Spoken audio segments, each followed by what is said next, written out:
ప్రభు స్తోత్రాలు. దేవుని కృపను బట్టి మరి ఒక దినాన్ని ప్రభు మనకు అనుగ్రహించినందుకై దేవాది దేవునికి స్తోత్రములు. ఈ దినము విలాపవాక్యములు 3వ అధ్యాయం 25వ వచనం. నన్ను వెదకువారి ఎడల ఆయన దయచూపువాడు. The Lord is good to those who hope is in him.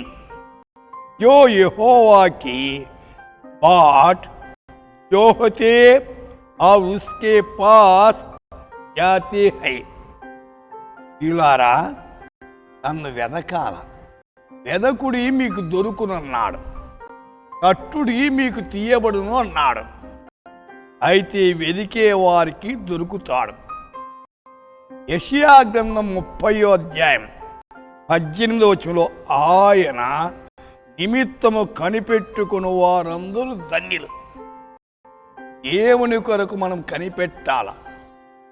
కనిపెట్టుట అనేది చాలా అవసరమైనది. భౌతిక సంబంధంగా అనేకమైన వాటిని కనిపెడుతున్నాం, ఆత్మీయంగా కూడా కనిపెట్టాల. అందుచేతని మీకా భక్తుడు 7వ అధ్యాయం 7వ వచనంలో యెహోవా కొరకు నేను ఎదురు చూచెదను, రక్షణకర్త నా దేవుని కొరకు నేను కనిపెట్టెదను. రక్షించేవాడు దేవుడు ఒక్కడే. కీర్తన 2:12లో ఆయన ఆశ్రయించు వారందరూ ధన్యులే. ఎంతమంది ఆయన ఆశ్రయిస్తారు వారు ధన్యులు.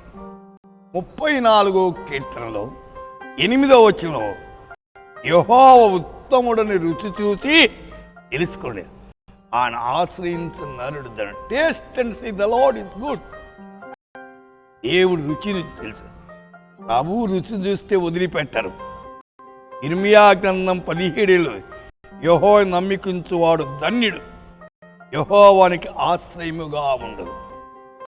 మీకు ఆశ్రయముగా ఉండాలంటే ఆయన మీ జీవితంలోకి ఆహ్వానించండి. ప్రార్థన చేద్దాం. పరిశుద్ధుడా, మా శ్రోతలకు మీరు ఈ దినమంతా ఆశ్రయంగా ఉండి నడిపించమని యేసు నామమున ప్రార్థిస్తున్నాము తండ్రి. ఆమేన్.